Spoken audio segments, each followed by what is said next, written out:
and local meat, and we try to infuse the two, two culture at the same time. Now we've talked about this on the show before, right? We've got fresh. That's a nice pound-and-a-half lobster, right? And then, we've got this is a female lobster, right? Because it's got soft over here. We want to make sure that they're lively and fresh and they're alert. No dead lobsters. And I need a little assistance. So, if you have not watched recent episodes, I featured an artist last episode named Stromae. Oh, I love him. He's amazing. Yes, if you're watching, you're amazing.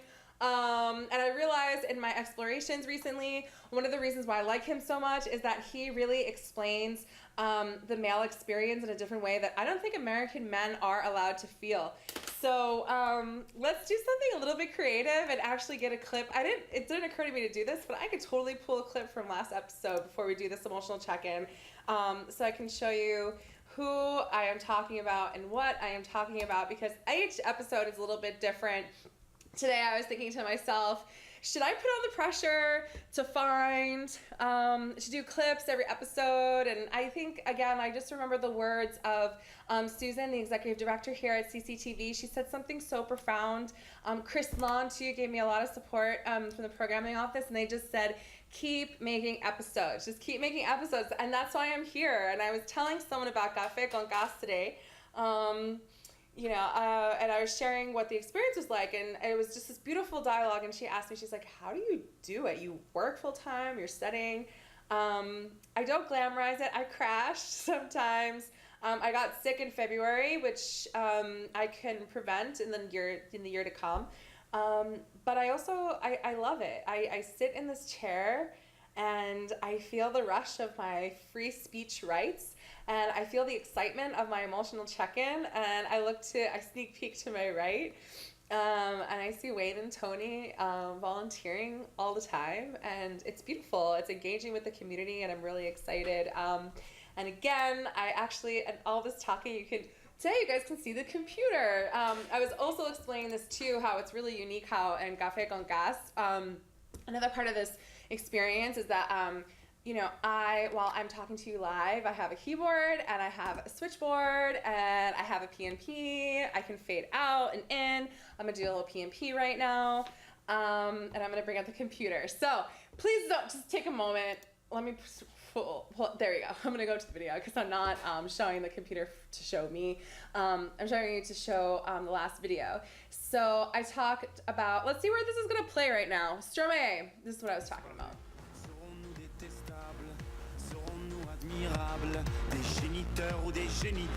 So Stromae, I'm just gonna play this video. There we go. I'm gonna play this video while I explain this right before my emotional check-in. Stromae makes me really emotional because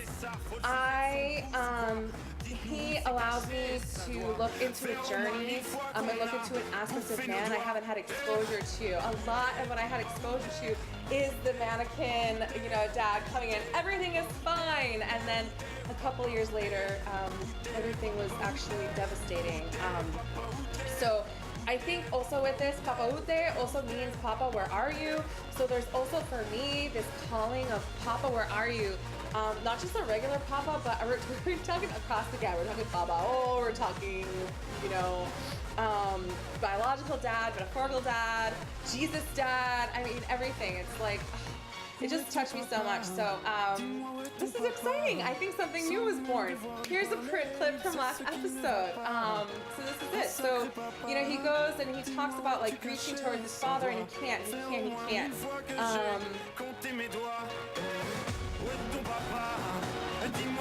not to mention the dances are amazing. All right, so I'm crushing on him pretty hard, and so we're gonna lower the music. And we're gonna go to our emotional check-in. But I just to convey the thought, another thing too I wanted to convey in reflection of talking about Stromae. I played this for some of my friends, and they're like, "Wow, it's really European." And I'm like, yeah, it is. And it's also African and also has some other roots. So, I hope you guys at home dig it. And if you do, I'm definitely reaching the right audience that I want to reach. So, thank you. All right. So now to one of my favorite topics. which is emotional wellness. Again, Café con Gas brings dialogue alive on healing, arts, and diversity. And we're going to go to our, whoops, a little preview of JPEG. We're going to go to our emotional check-in. All right, so emotional check-in time. Let's do the first sheet, and then we'll move to the next. So here we are today. I'm going to zoom out a little bit. We got a packed Mass Ave right now. We got someone talking on the phone right outside the studio. Hello. What's up? All right, so emotional check-in. All right, so how am I feeling today? I'm not as exhausted. Maybe I'm like half exhausted. I'm supporting a lot of people, and I'm also trying to be really intentional about my support and how I give it and my energy.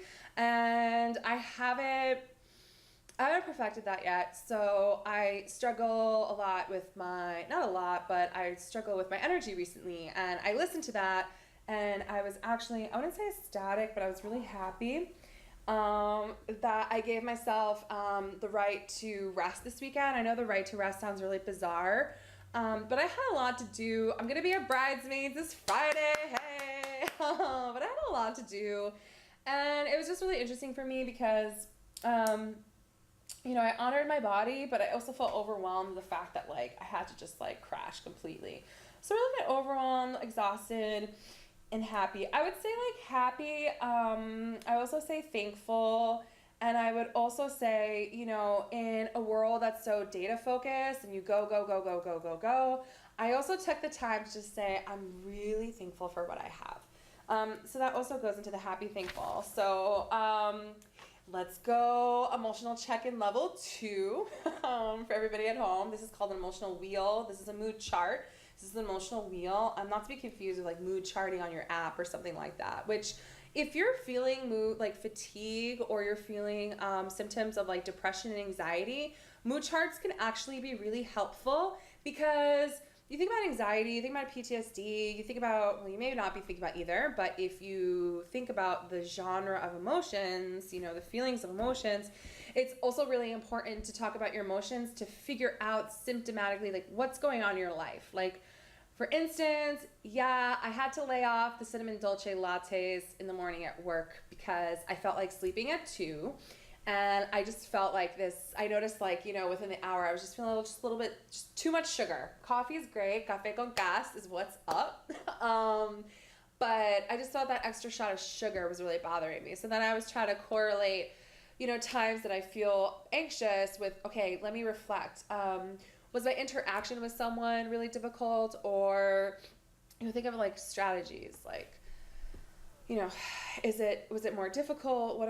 What's going on here? So in exploring what's going on here, let's explore happy, because I also feel like happy can be a trap. Are you happy or not? Are you happy? Are you happy? It's like, no, I'm miserable. I'm content. I don't know. It's an interesting word for me. So let's take a look a little bit on what's going on here. So I would also say today I feel really powerful. This is a really interesting, and not power dominating over another, but I felt proud and, fulfilled, encouraged, inquisitive. I'm feeling these things because recently I was, contemplating some really big, as you guys have shared, I study, so I was contemplating some like really big life decisions. And in contemplating those decisions, I said to myself, let me slow down a little bit. In contemplating my decisions, sometimes I think of the environmental factors that have held me back and the environmental factors that prevent me from moving forward, but that really doesn't help. So instead of this time around of like, what can I do? I really basically was like, let me meditate and explore this one thought. And it's like, instead of asking, what can I do on the outside? Like, who can I network with? Who can I talk to? I said, how can I draw the strength to really look at what's going on? This was really powerful. How can I really just say what's really going on? And part of this was really inspired by this video I saw on this young 22-year-old man talking about how he overcame obesity and just saying that. He said he couldn't lose any of the weight until he realized where he was at. And to realize where you're at, you have to take a look at your life But also another part of that is also taking a look at your emotions, because taking a look at your life evokes a really strong emotional response. It can evoke terror, it can evoke happiness, excitement. But like on a multi-level, you have to really just like have the, okay, I can look at my life. Part of looking at your life is getting the tool set, right? So if you're a firefighter, you're not gonna just go look at a fire without tools, right? You're gonna have your hose, you're gonna have your team, you're gonna go with the fire truck, all this, all this stuff. So I really feel like what I try to do with you guys, not just for you or with you, I encourage you to do these emotional check-ins, because emotional check-ins, allowing yourself to look at your emotions, no matter where they are, how extreme, whatever, it allows you the space to look at different areas of your life. So that, my friends, is healing today. Healing is awesome. And it's been really exciting. I've just been taking a really good look at some of the things I have to do, and it doesn't mean I have to make any radical choices, but at least if I learn to feel and begin to feel my life and begin my body, I can get more data points to make better decisions. So that's today's Café con Gas tip. So yeah, in the name of healing, arts and diversity, I wanted to bring that up. And I also wanted to bring up something that I've talked about in previous shows, and we're going to switch over completely to the doc cam and I'll show you this. So I wanted to bring this up because I was thinking about today's show. Last show I did something really exciting because I wasn't feeling well. I did like an MTV throwback. But basically, this really means something to me, and all right, so check this out. So this is a mural that's in Harvard Square, and I'm having a moment. I'm looking at two people on the bench. I'm not sure if they were like giggling at me, but they did catch a look. So anyways, so indication of harm, not proof of harm, is our call to action. This is a mural that means so much to me, and I just bring it up every once in a while, and I brought it up today's episode in October. And October, that meant a lot to me because I think, so I prepared a couple clips for you guys that I was really excited to bring to the table, and healing arts diversity. So one of them was financial related. One of them is related into the economy and health. And I also wanted to touch upon this really awesome video by a neuroscientist. So I wanted to bring up this mural again because when I talk about these issues, I obviously, I'm not sitting in front of you in the role of psychiatry. I'm sitting in front of you in the role of engaging with the community and helping people to actually gain their skill set of emotional wellness. And in doing so, sometimes emotions are so strong they can really eclipse or change the way that you see things. So I think this phrase, indication of harm, not proof of harm, is our call to action, because as human beings, I can be hurt, but I don't have to prove how I got hurt to get the attention that I'm hurting. So in a society where we're constantly turning over data and planting trees and ripping trees and displacing people and importing fruits and soil from different parts of the world, I think it's just, I wanted to bring it back. Maybe I'm bringing it back because someone today in the audience needed to see it. I don't know. But if you're afraid that you can't prove the way that you're hurting, don't let that prevent you from getting the help that you need. So that's a little bit of my tips. So healing arts and diversity. All right, America, what's going on in the news? I gave a moment of silence for the children who are being detained on the border. And I also am feeling anytime in the news, this is controversial, this is opinion, this is free speech, but this is what I'm trying to say is that anytime I see on the news a pre-existing issue conveyed with a lot of urgency, I get a little suspicious. And this is what happened, and this was a really great moment. So, I gotta pull this up for you guys. All right, so connected to that last episode, so it was really interesting. So I wanted to show you guys this. Oh, not that. All right, I want to show you guys this. So on the topic of children migrants, I wanted to show you guys and give you a little history lesson. I think one of the problems with our country. And one of the things that makes us beautiful is that we're constantly, like, we're this wave of immigrants. You know, Jon Stewart had this awesome quote. He talks about, you know, that America has a history of hating each other's, like, new immigrants. So I was like, what else does America have a history on? Because I talked about this on the show last time of, like, child migrants and that whole issue. So the number one person, look, the first person to ever enter the United States of America as an immigrant, they call her migrant, which is interesting, which indicates, like, I'm a migrant, like, I've come from Puerto Rico, like, I've come from New York, my parents came from Puerto Rico, we're migrants. This is interesting. So an accompanied migrant was the first person in line on opening day at the new immigration station at Ellis Island. Her name was Annie Moore, and that day, January 1st, 1892, happened to be her 15th birthday. This is really interesting to me because we have a history, and whenever we have, like, a crisis, but there was moments leading up to this crisis and a history leading up to this crisis, I gotta call people out and say, know your stuff, bring the context, bring the truth. Just don't bring fear and hate into the news. It's really not gonna make anything feel better. So we have a lot of international issues going on, and as these international issues going on, I'm doing a really diligent job on my own social media and my understanding to do constant emotional check-ins. Last show, I felt paralyzed and really traumatized. Today, I also had a conversation with someone about violence on our newsfeed, and that's hurting me. that hurts. So these are really interesting, like, kind of issues that I've been exploring. And so to, like, wrap these things up, we've had this issue with child immigration for a long time. Maybe we're calling it something different. Maybe what was child slavery and human trafficking is now being called child immigration. But if we call this child immigration and make this into a new issue, it's really not new. And history has shown us that, you know, this issue has been happening before. So America, wake up, levántate, haga cosa, levántate, and stop blaming your problems on the Latinos. So thank you very much.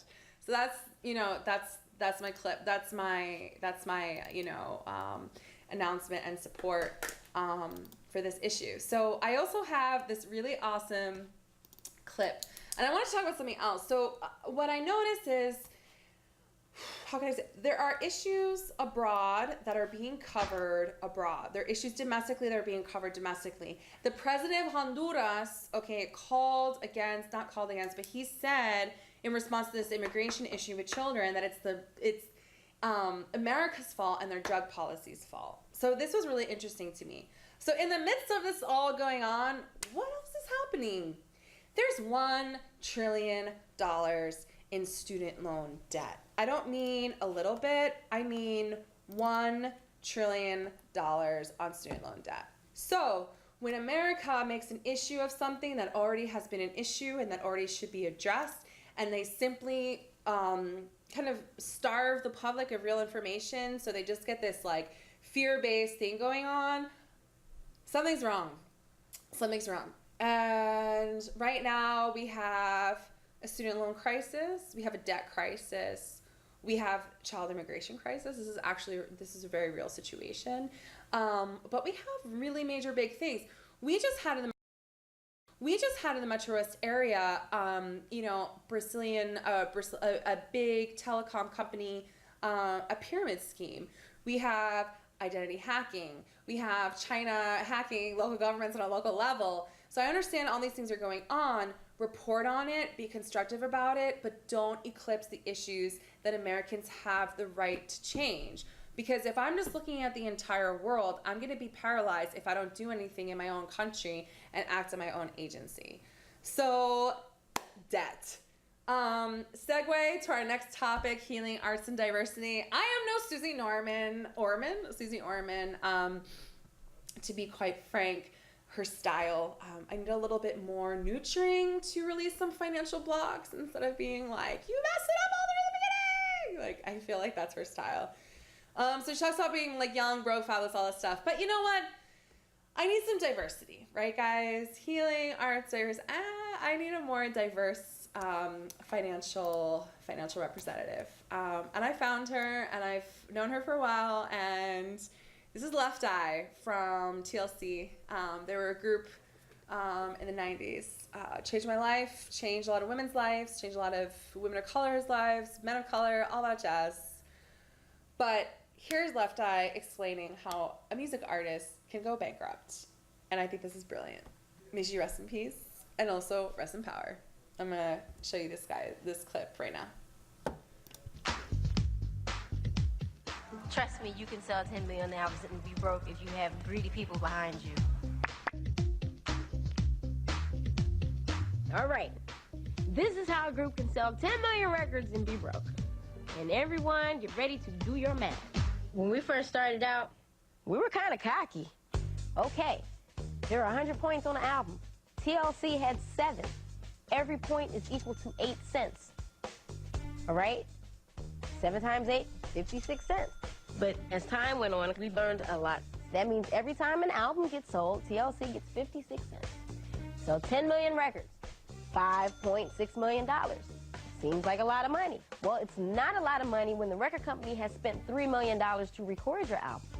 And in the record business, we pay all costs back to the record company. We pay recording costs, video costs. So now we have $2.6 million left.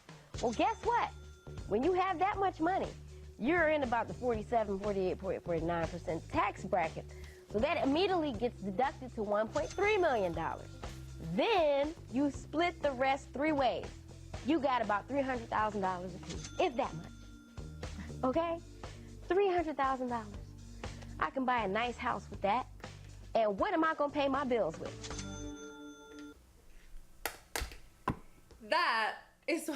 That's what's up. That's what's up. Like, in the words of the awesome YouTube video the shit Spanish girls say, that's it. That's it. Ya se acabó. That's it. She laid down the word. So you understand, you know, you get paid. And again, as she was saying this, I kept listening to her and I said, man, student loans, you know, it's expensive. I have to pay all that debt. Then I also have to pay for the lifestyle that I achieved because I got out of public housing to get an education. Now I can't go back to public housing, but I have to live on this like poverty line. It gets weird. And I think she explains it in such a beautiful way. And if you're watching this show and you don't know TLC's Waterfalls, finish my show, fast forward, pause, and then look at the video because this will change your life. And I think, yeah, Left Eye, she died away very suddenly, very tragically, but she had strength. And I think that, I remember watching this episode and they had this, so it intrigued me because as a woman, she could break down the finances in one area, but then she talks about like burning her ex's house down, who beat her up. It was like, you know, standing up in domestic violence, which I'm not suggesting or condoning. But I'm telling you, Left Eye she's smart, and that means a lot to me. So we're gonna segue healing, arts, diversity. This is like a little healing and diversity track. We did a lot of healing. I just feel like coming to today's show, like a lot of healing is necessary.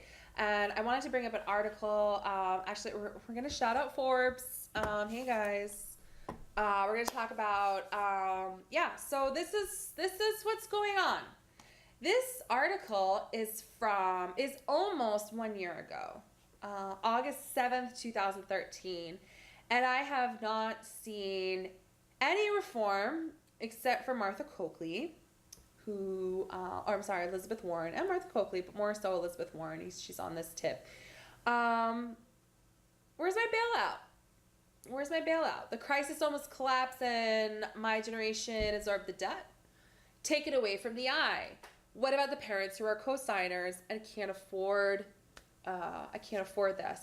So this is a project that I'm working on. I'm working on a video that I will premiere on Café con Gas. I just don't know when. Exploring a little bit of these issues. So we have this $1.2 trillion debt crisis. It's crippling students. But again, from the Café con Gas perspective, this is what I'm really looking at. So look at this.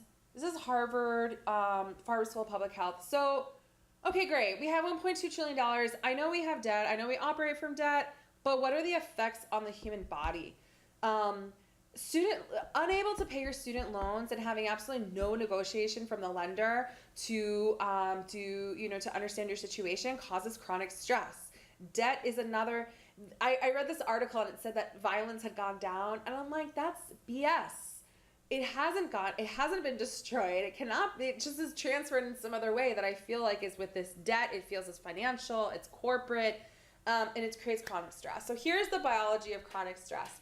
Stress is such a simple word. It rolls off the tongue, says Michelle Williams, the department chair of epidemiology. The challenge is to pin down its biological consequences. So, again, the challenge to pin down the biological consequences goes back to proof of harm, not indication of harm. I think the proof that as a country we're suffering from stress is there. It's just there. We can't operate the way we have before. So I would encourage you to go on the website and check this out. They also took out some of these fact sheet from the NAMI site, the mental health site, which I've actually cited before. And it's really interesting. It's something that I want you guys to also explore on your own. And I'm just coming from the point of view where it's, this is a hard thing, right? So this is what I implore you guys to do. I have the great fortune. I work at a university, but I'm also, I also have the benefit of being a part of a union. And they said something this is one of their phrases, and they say, individually we beg, united we bargain, individually we beg. What I'm trying to transfer, and what I hope you guys can understand, is that if you can't prove the biological forms of stress, but you're suffering through stress, your eyes twitching, you can't remember things, you have a brain fog, indication as a country that we're going through it, and emotional check-ins, I think for me is what I can do in the midst of my frustration and my own struggle with my student loans. And I hope you guys do the same.